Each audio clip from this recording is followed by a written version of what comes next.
Landscape photography. What is it to me, and why am I so compelled to do it? Why does the capturing of vast vistas as well as intimate environments speak so profoundly to me? Like so many in photography, my introduction to fine art photography was fairly narrow. I was exposed to Ansel Adams' grand landscapes that seemed almost unreal in their intensity, and Edward Steichen's images of New York City that somehow transformed that environment into more than just buildings, but into a complex interaction of nature and man. I saw photographers such as Henri Cartier-Bresson, W. Eugene Smith, and Robert Frank absolutely transforming the idea of what the human landscape could and would be in the future.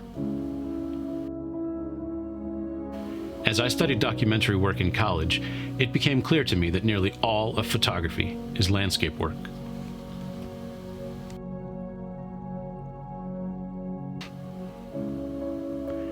For years, I've sought to achieve a vision, a oneness, and most recently an individuality within my work that speaks without words but expresses vast ideas in an instant. A recent body of my work based on the St. George Peninsula in Maine expresses these ideas more profoundly than any project I've undertaken yet. Having spent a good deal of time at this location over the last 17 years, I've become much more intimately acquainted with the work of the Maine-based master landscape and nature photographer, Elliott Porter. I still remember the day I picked up his seminal work, Maine. It immediately changed my thoughts on what landscape photography could and should be. It opened my eyes to ideas that the landscape photography could be intimate and quiet and mysterious, without being intense and in your face and overly dramatic. It brought to mind that one could also care deeply about the details of the subject matter, as well as the overall idea being expressed.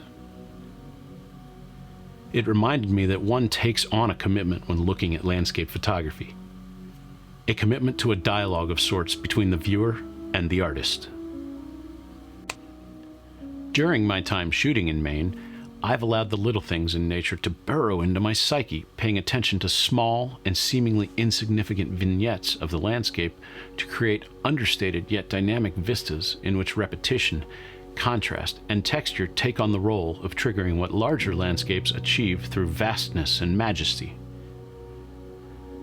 The other effect of practicing my craft in the way that I've developed is my need to express the loneliness that exists within nature. I do not intend this as a negative, but as a universal that presents the truth of the landscape. Nature is not kind. Nature is not warm.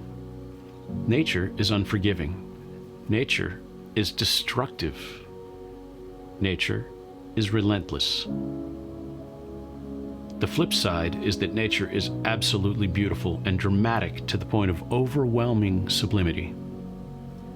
This is the expression of loneliness that I seek in my work.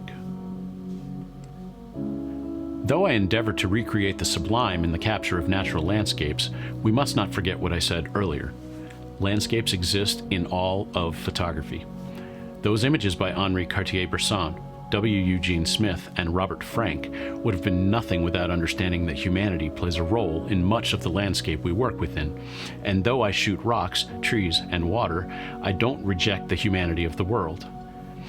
I also make photographs of the landscape that people create, though I must admit I generally keep specifically people and animals out of them, thus speaking to my need to express the loneliness.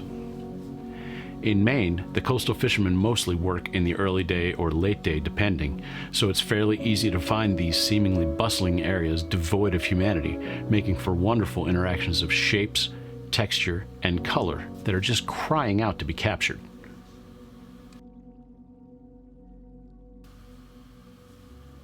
While working on the Maine portfolio, the realizations and habits imposed by my practical discoveries have informed and influenced the entirety of my work.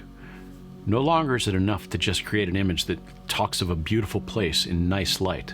There should always be more occurring than just those things. Frequently, it may be an inside joke that only I understand. Other times, it's an unplanned natural occurrence that creates the image I seek. Sometimes it's an overall idea that I go into actively achieve with a well-planned end result. That's the beauty of photography. You can plan your way to nirvana or just pray your way there. It's really just all in how you approach it.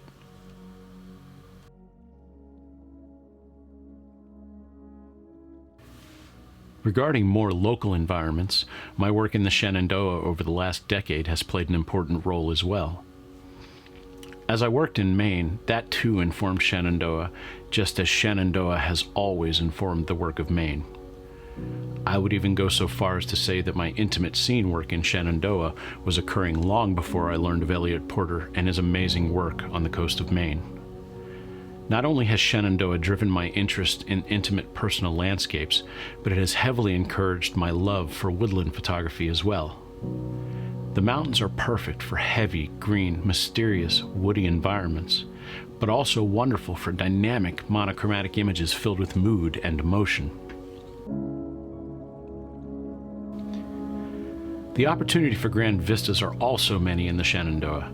If you aren't afraid to hike or climb, you are offered so much to work with, from sweeping views of the Piedmont to rocky personal spaces that use the distance of the mountains as a backdrop.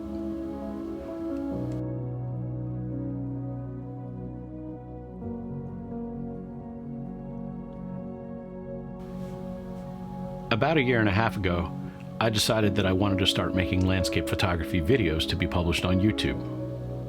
It turns out that this is one of the most challenging things I've ever done. Not only do I have to make a photograph that I don't mind showing, but simultaneously, I have to talk about how and why I'm making it and film all of that from multiple angles. Then for just one video, the editing time and effort is immense.